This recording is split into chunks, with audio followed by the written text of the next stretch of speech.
So, if you're familiar with my channel, or maybe you just saw my last video and potentially wanted to vomit at my ranking of the Souls games, then you may be already privy to know that I may stray from the pack, so to say.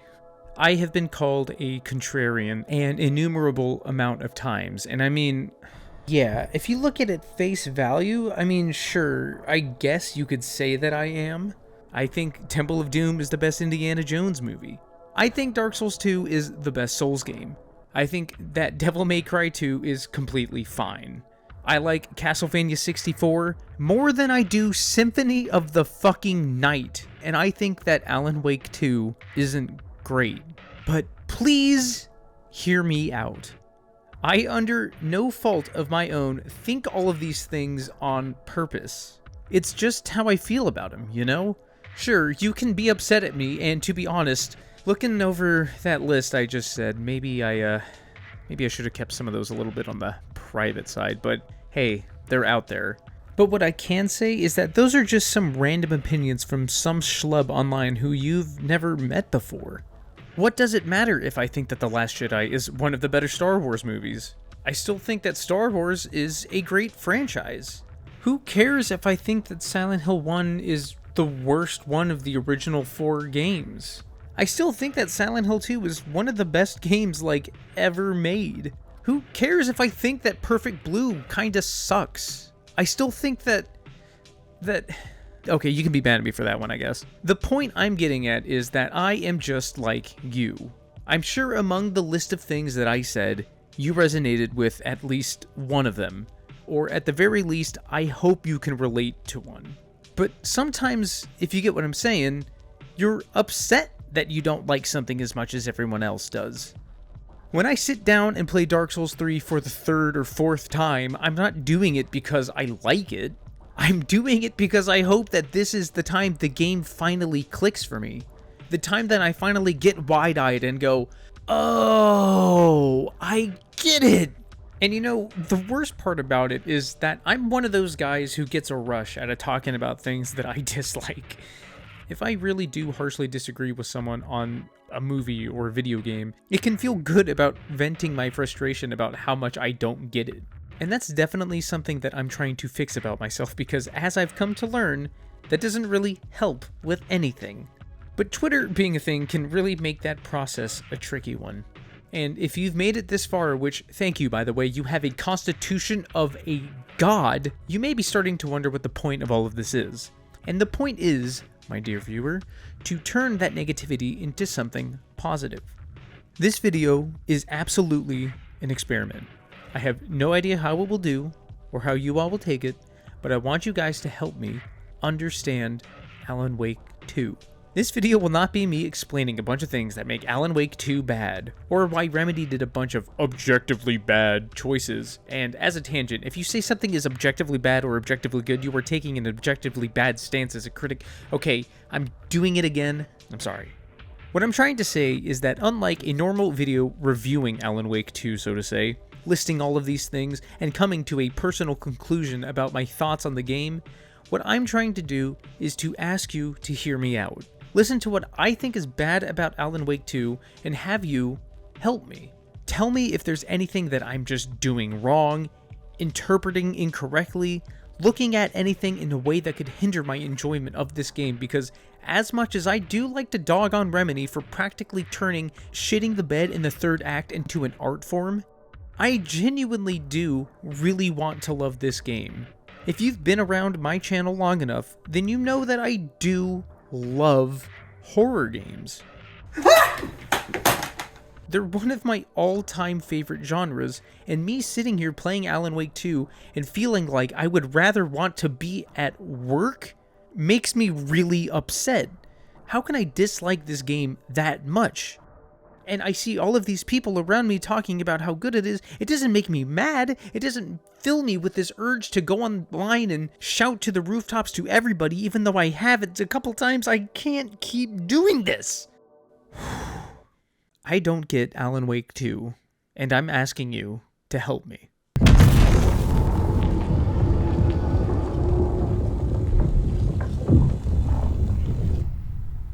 So I think before I talk about what I think Alan Wake 2 does that turns me off, this is the equivalent of like writing spooky scary, okay? Like for the record. I need to elaborate on what not only my thoughts are on Alan Wake were, but still are. So way back in the day, the third ever video I made for this channel was one detailing about how I thought Alan Wake failed as a horror game. It's an incredibly old video, and one that I'm almost afraid to look back on now with any sort of real critical eye. But I think that the points that I made in that video, while they definitely could be a whole lot better, at the core are still ones that I stand by. But to save myself the embarrassment of you going and digging up that old video of mine and watching it, I'll just put the main points here for you now. The most glaring one, right out of the gate, is that the gameplay is just boring.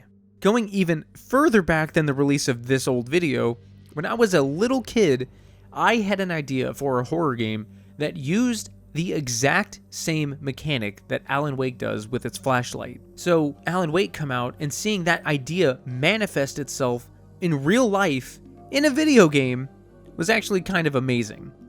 The requirement of being basically defenseless until you wear the enemy down with your flashlight can lead to some rather intense encounters, but I think the issue that occurs with it is that it suffers very much from the same problem that I think plagues BioShock Infinite, which is that its gameplay loop in a vacuum is pretty decent, but when put into practice of the actual final retail product, it's just a slog.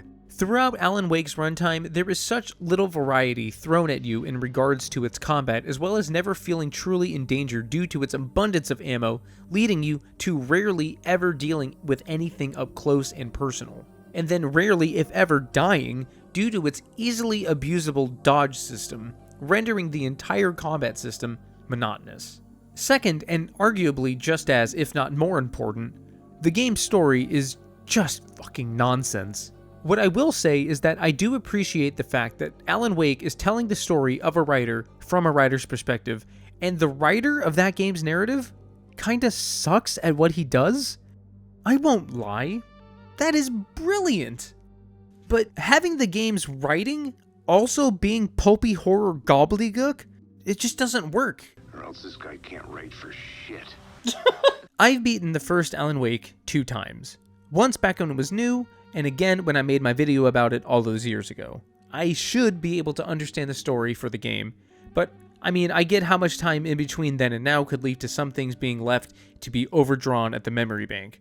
So I watched the director of Alan Wake 2, Sam Lake, explain the story of the first Alan Wake game, and like, he can't even explain the story of the game that well. For all the shit that people give movies like Eraserhead, the movie Men, or the remake of Suspiria, or even when it comes down to video games like Silent Hill 2 for having nonsensical stories or confusing to follow plot points, and blame the inability to become absorbed by the movie or game on the fact that it's all style, Alan Wake 1 busts down the door like a fucking tyrant in a Resident Evil mansion ready to come bust your head wide open.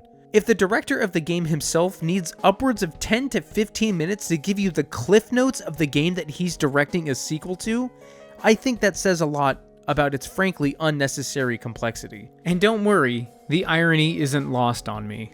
The best I can do about the first Alan Wake is that it's a bad writer trying to take a vacation to reset, and in doing so, stumbles upon an SCP-like monster that is a spirit in the lake that traps him in there and holds him in what the game calls the dark place, and holds him captive using his writing ability to make things in the game's world manifest, but he's also at the same time writing in the room but exploring places, trying to write himself out, but then he's apparently also been there since before he ever got there, and a character that he wrote about came to life before all of this?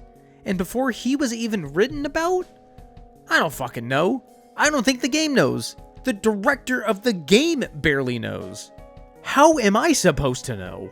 The other big thing about the original Alan Wake is arguably, yet again, the biggest issue, or at least the one that initially began rubbing me the wrong way with the original game. And that's the pages. In the original Alan Wake, you would find pages of a manuscript that Alan has written during his time in the dark place. They serve a bigger point, obviously, as a hint of the game's plot twist and eventual outcome, which, I mean, I can't lie, Remedy being Remedy, it is a cool idea. It's intended to fill you with not only dread as to understand your inevitable fate, but it harbors a burgeoning curiosity in the player. But in my opinion, the pages that you find in the original Alan Wake, to me, halted all pace of the game, ruined any sort of suspense that the team was trying to build up for you, and, like I said earlier, Alan Wake is not a good writer. It's akin to the famous soundbite from Alfred Hitchcock in which he describes the art of suspense and how if you just have a bomb go off, it's not as much suspense as it is a jump scare. Real suspense is telling the audience about the bomb before it goes off. But what Alan Wake's pages end up feeling like is that they not only tell you that there's a bomb under the table, it tells you when the bomb goes off, what exactly the people at the point of the explosion will be doing at the time of the explosion, and then to make matters worse, the people in the scene are just sitting there twiddling their thumbs. And then after all of that information has been given to you, then you have to watch the whole thing play out, already knowing everything that's about to happen. And that's not to mention the utter dead stop pace that finding these pages bring to the flow of the game. At a certain point in both my original playthrough and my last one, I just stopped reading the pages not even halfway through the game. What's the point? There are plenty of other little things that bother me about Alan Wake, particularly that I don't know if Alan Wake 1 is actually trying to be a horror game or not. It's clearly inspired by horror and stories like Twin Peaks, and you can easily make the argument that Twin Peaks is scary, but Alan Wake, I'm not sure. But those three pillars are the real key aspects as to why Alan Wake 1 just rubbed me the wrong way. But now at this point you might be asking yourself, if I'm so negative towards Alan Wake 1, why did I bother getting the second one? And that, my dear viewer, is a very, very good question. Alan Wake 2, from its initial reveal, did not impress me. From the get-go, I was very skeptical, even going as far as to say that I flat out didn't believe Remedy when they said that they were making a survival horror game. I'll believe it when I see it, is what I had been saying ever since it got announced. But as the information began to trickle out, I began to take note, especially when they began to showcase a lot of actual gameplay. And Remedy being Remedy, their trailers leading up to the release got me fully on board. All of the hype was getting to me, and I was actually very excited to play through Alan Wake because it seemed like a lot of the issues that I had dealt with in the clips and the showcases they had for it were no longer a problem in the game. The final trailer at Gamescom 2023 was the last bit of information that I saw about the game, and just seeing the surreal shit that that trailer had coupled with the explosive ending was the final straw that got me fully on the hype train. It was right then that I decided that I would get Alan Wake 2 and hopefully finally get what Remedy was doing with the IP. And here we are. We are finally at the point of the video, and like I said, this is a completely experimental take on what I think could become a series on this channel. And this is what's going to happen.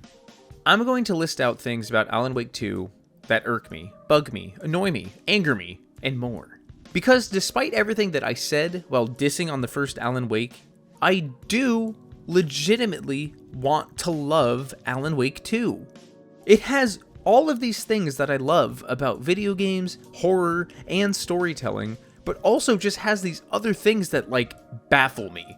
Beyond comprehension baffle me. Like, I'm looking at a Lovecraftian nightmare trying to tell me a story, and I just can't understand what it's saying. And what I want you, my dear viewer, is to tell me what it is that I could do to help me better understand what the game wants out of me. Maybe I'm looking at a mechanic in the wrong light, or maybe I'm interpreting something in a way that just makes me have a skewed opinion of it, or hell, maybe I'm just shit out of luck when it comes to enjoying anything regarding Alan Wake. But that's what I want from you, my dear viewer. I want you to tell me what it is about Alan Wake that makes it special to you.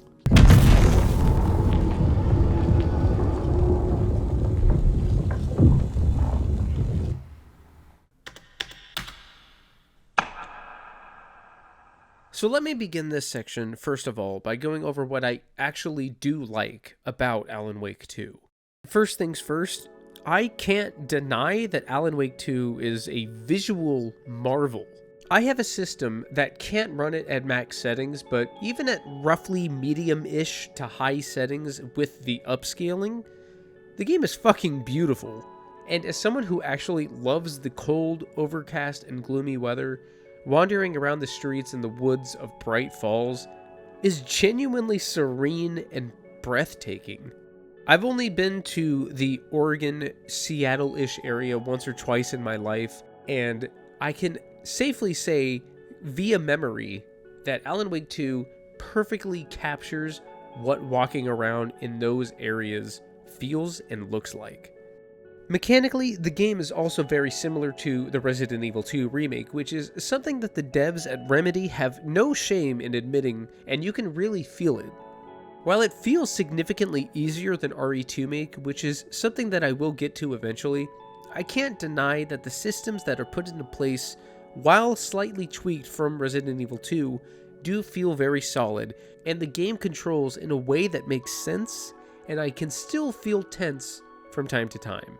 I thought it was really impressive the way that the projector, in one of the parts in the very beginning of the game, projected onto Alan Wake's body. And I thought it was so cool that I actually did one of these. Whoa! Okay, that's it. I do want to say here at the start of this that no matter what I say during this section of the video or any other part of the video, I have an unreasonable amount of respect for Remedy as a studio. I do like the fact that a studio with such a vision for a game is able to make it the way that they want to make it. I may not like it even a little bit, but I have nothing but respect for the studio, the devs, and Sam Lake, even if this game makes me irrationally annoyed while playing it. I should also clarify that I have stopped playing the game after seeing Mr. Jan Etor singing and talking to a few locals right before the Coffee World section. But I may update further in the video if I have to replay some stuff later. So I'll start with generally the same issue that really got in my way with Alan Wake 1, and that's the pages. And while there aren't any pages in this game, what has replaced it is really, at the end of the day, just part of a larger problem. What annoys me in Alan Wake 2 is the Mind Palace. More specifically, Saga's version of it, but in my opinion, neither are very good at what they strive to do. It didn't take long for me on my first night of playing Alan Wake 2 to start to get a real negative feeling towards this mechanic either. Probably within my third time of pulling it up, I was already getting big, oh no, not again, vibes from it. And it really sucks too, because to me the concept of this mechanic is super neat. What I feel like this mechanic wants is for me to feel like a detective, gathering all of these clues and piecing together strings of information that the game doles out to you in an, admittedly, decently well-paced manner. Immediately off the bat though, Saga is essentially a super genius detective and more or less figures out all of the hard stuff on her own. But that's okay. I don't mind that that is her character. That's her gimmick. That's her angle. That's her asymmetric layer of frosting to this apparently delicious Alan Wake cake. Okay? But what that leaves for me to assume is that I have to lay out the pieces for her to do the work, right? Well, yes, but mostly no, I think. That's what it feels like. I don't know. You do have to put the pieces in place, but at the cost of having to do any of the real work yourself. You get some evidence, you put it in a predetermined square, and if it's not the right predetermined square, Saga just says, no, before you get to go again. The execution of this mechanic makes me wonder what people see in this other than the game doing something cool visually, because, again, Remedy being Remedy, the mechanic at the concept level is genuinely cool. But at least in my mind, you find all of these clues, see a big board, and are told nothing but no, with zero punishment towards not actually engaging with the mechanic on any reasonable level at all. It barely feels like it's asking you to act like it exists, let alone find anything meaningful in its systems or any fun in its execution. But okay, sure. I'll try to engage with it like a detective. Because if I'm not actively engaging with the mechanic, maybe me not enjoying it is just entirely on me. Well, now the fact that Saga can do everything for herself comes to play as a negative because really, at the end of the day, she already knows what goes where more than you do. You might put a piece of evidence in the wrong spot a few times before getting it right, and every time I'm just like, oh, okay. I don't feel dumb for not seeing where it should have gone. I'm sitting there saying, this isn't a mini game, it's desk work. The Mind Palace is, at least to me, basically a really fancy version of those terrible spot the difference games where you just spam click over and over again until you find one of the right objects that you're looking for with absolutely no negative reinforcement to incentivize you to not be doing so. I have already been trying to vibe with this game's atmosphere, wandering around in a slow manner, allowing myself to be Saga in this moment, but when I discover clues, I groan because I have to open the Mind Palace, sit there, and either hear her going, no, no, no, no, no, no, or getting it right the first try. Either way, I feel no sense of accomplishment for doing it correctly, and I want it over with and get back to the game. At the very least, in Alan's version of the Mind Palace, there is an immediate sense of impact and is utilized in a way that feels like it makes a difference whether or not you're using it right. Alan has a cool version of the Mind Palace that utilizes the setting of the Dark Place rather effectively. Whereas you're simulating detective work as Saga, in Alan Wake's version of it, you're literally writing the world around you into existence. But since this is a game, there is a limitation. You are limited to specific scenarios and locations to alter. For instance, the area of the game that I really got to mess around with in my playtime was a subway system, and you have multiple instances of interacting with it. But my main issue with Alan's version of the Mind Palace is, at least as far as I can tell, is that these aren't really puzzles. They're mainly like a guessing game. Which plot element will open the door? Is it the missing FBI agent? Is it the murder cult? It's the murder cult because it allows you to access the train because the murder cult in this version of the story set the train on fire. That answer doesn't really feel satisfying because they don't really feel connected. They set the train on fire, therefore the door opens. I don't know, just doesn't really make a whole lot of sense as a puzzle. Well, I guess that's not entirely true, as you do get hints from these little eclipse bubbles that are scattered throughout Alan's sections of the game. And these bubbles are what you need to interact with that will give you the options inside his Mind Palace that you can use to alter the world around you and make progression in the game.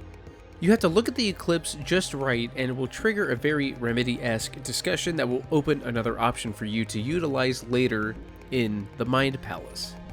Again, as I've been saying throughout a lot of this video already, this is a cool idea, but there's just something about the execution of it that just rubs me the wrong way. I don't like the fact that I have to constantly sit there and listen to these conversations in order to progress.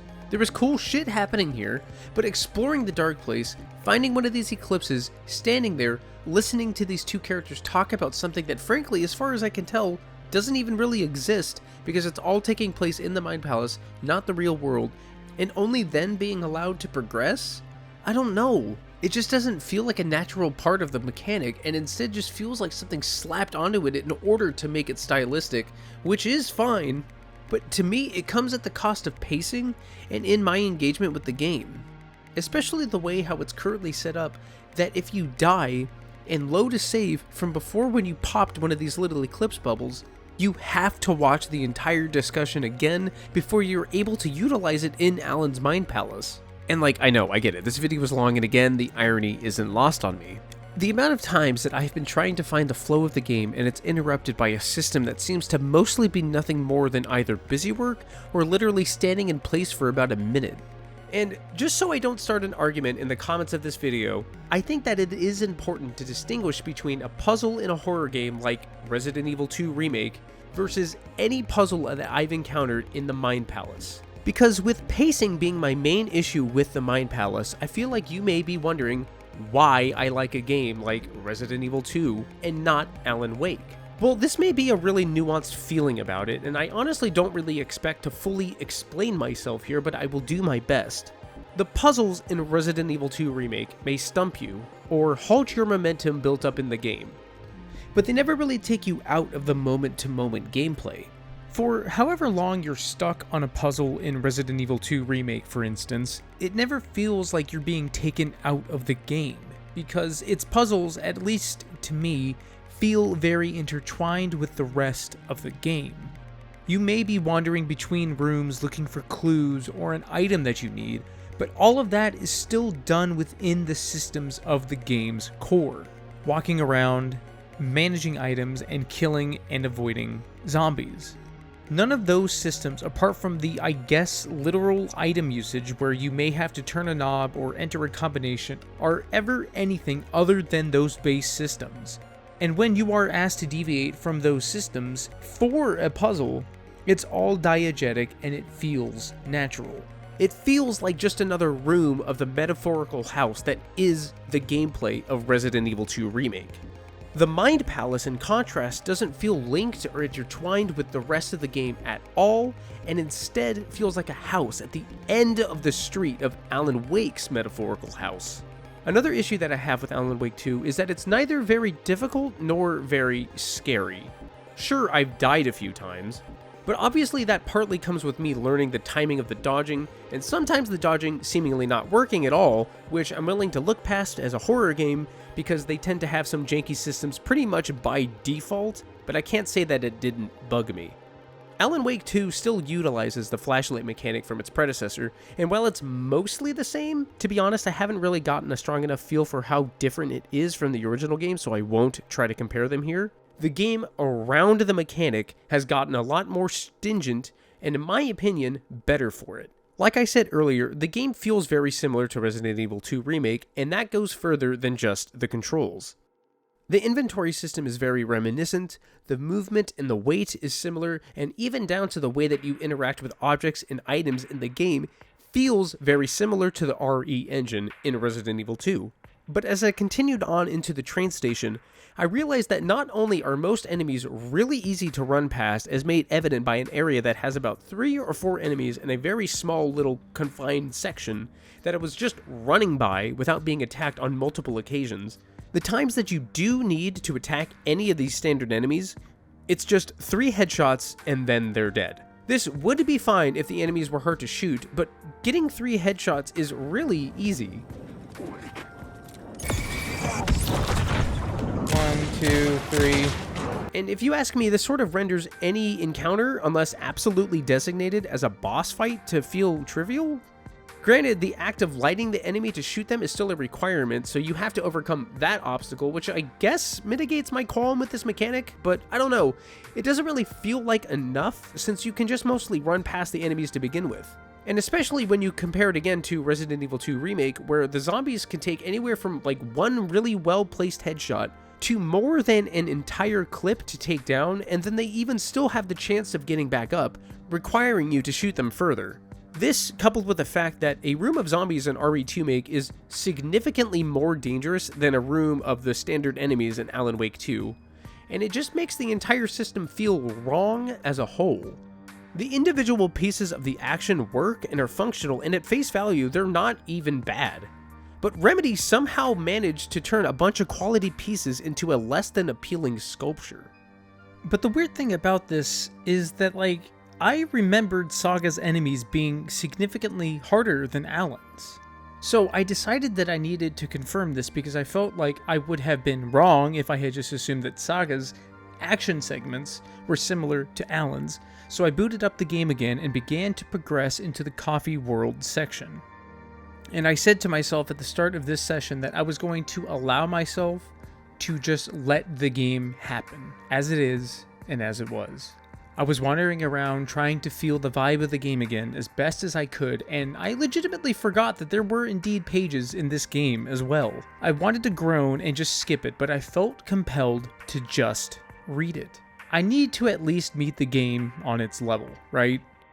The game progressed a bit, and the world around me got darker, and I encountered a pair of bum-rushing enemies that caught me off guard, and I quickly realized that it was indeed a good thing that I picked the game back up again, because I was indeed wrong about Saga's enemies. They take significantly more shots than Alan's, which I found somewhat strange. But I was already this far into the session of the recording, so I figured why not at least get to the end of the Coffee World section, because I had heard about this part of the game leading up to the release of Alan Wake 2, and I figured that it would be worth getting footage of this part of the game as well. And then the weirdest thing happened, and I need you to sit down for this. I took my pen off the page.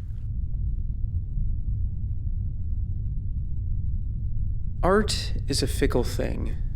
It can move us, shape us, mold us, and form us like fresh clay.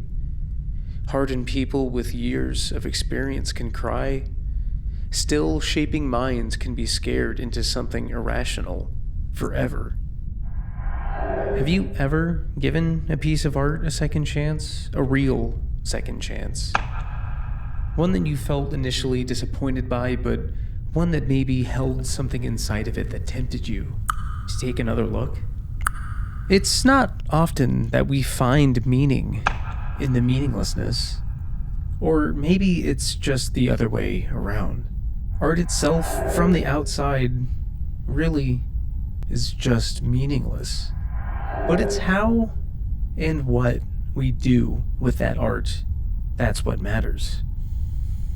Alan Wake 2 is a weird game, but even in my most negative of stances, it's never one that I would say is lacking vision. It clearly knows what it wants to be and what it wants to say, but maybe it's just saying it in its own way. And sometimes art is not what you expect it to be. Sometimes it's not what you want it to be. And sometimes that means you just don't get it. But what does it mean to understand something that itself is meaningless? Silent Hill 4, Killer 7, and Sekiro are all games that I didn't like much at first. Ones that I gave up trying to enjoy so many times. But sometimes persistence is key. Persistence can break barriers. Persistence can make you change. The art itself didn't change. Nothing surrounding that art really changed at all. But something in you is what changed. I think I get Alan Wake 2. You can't be more shocked about this than me, I know, but this isn't a gag. This isn't a gotcha moment or a twist or anything like that. This is me telling you that during the making of this video, something in me was switched. Something in me finally got what Alan Wake 2 was. Part of me is genuinely happy, but the other is confused and concerned about why that happened. On one hand, I am fulfilling my wish of wanting to just understand what this game was doing and what it wanted out of me as a player. But now I'm left with this notion of what is even my stance on things? Since starting this YouTube channel, I've become more and more vocal about who I am. And I think that's a wonderful thing because for so long, I was confused about myself. So lost and so beyond hopeless. And I felt so many things that I balled up inside, and it was never good for me or anyone in my life that came into contact with me during a turbulent moment. And that was my life for years. But since doing this, I have grown more confident, not only of who I am, but who I can see myself becoming as well. Even if I still have a lot of work to do, but I am working on it. But at the same time, being a YouTuber schlub who talks about video games has made me somewhat jaded. And that's what I mean when I say that it concerns me. Not only because it can make me a tad jealous of people around me, and I will occasionally cause irreparable damage to my self-confidence, but because I often find the need to spout myself on the internet's soapbox. And while I always feel the things I feel, and I don't take back those feelings that I had at the time, I do think that this urge to try and be noticed in the online space has, in a way, tainted my opinion of art. I mean what I said at the beginning of this video. All of that list, that's real. And what also is real is that I didn't get Alan Wake 2. In fact, I think I flat out hated it. Over the course of 3 separate gaming sessions, I grew a longer and longer list of things that annoyed me about Alan Wake 2, to the point where I considered it my next Dark Souls 3. But now, I'm sitting here more concerned about this video than ever, because I'm already 30 minutes into it and I have to do a 180. And it's all because of 2 more sessions that I had with the game. Something clicked. And I know, I didn't get very far to begin with, but that's what I'm talking about. Did I have a predisposition as a content creator and online presence that was already telling me subconsciously to dislike what I played? Was I predetermined to dislike this game by default? Am I getting YouTube pilled? Who is the persona that I am, and who is the one that speaks to you through these digital pages on my screen? Whatever the answer is, it's a question that I will be pondering for quite a while. The takeaway of this video at this point is that sometimes art requires patience and sometimes it requires persistence. But I think more than anything, it requires perception. One of my favorite things in the world is when a certain work of art can finally click with you after giving it multiple tries.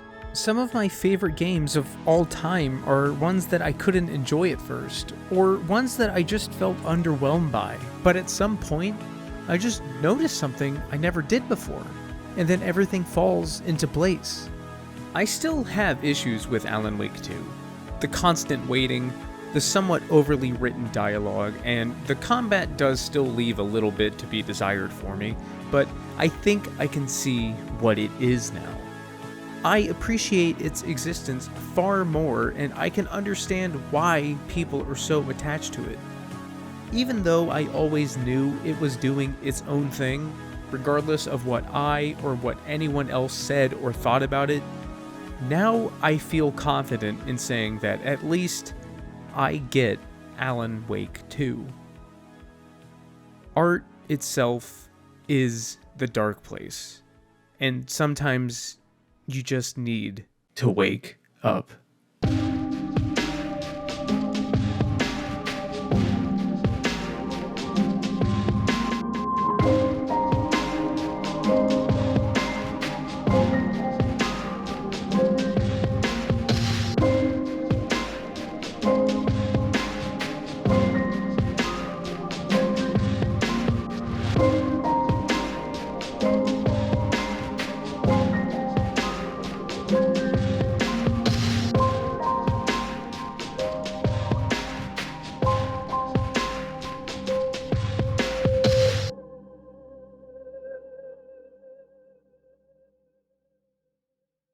Tomato is a fruit, but it also a vegetable.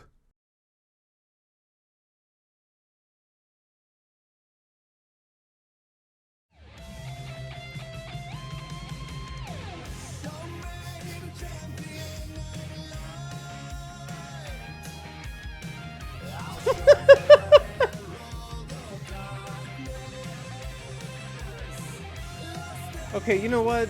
Remedy, you win this round. This is fucking cool. This is so sick.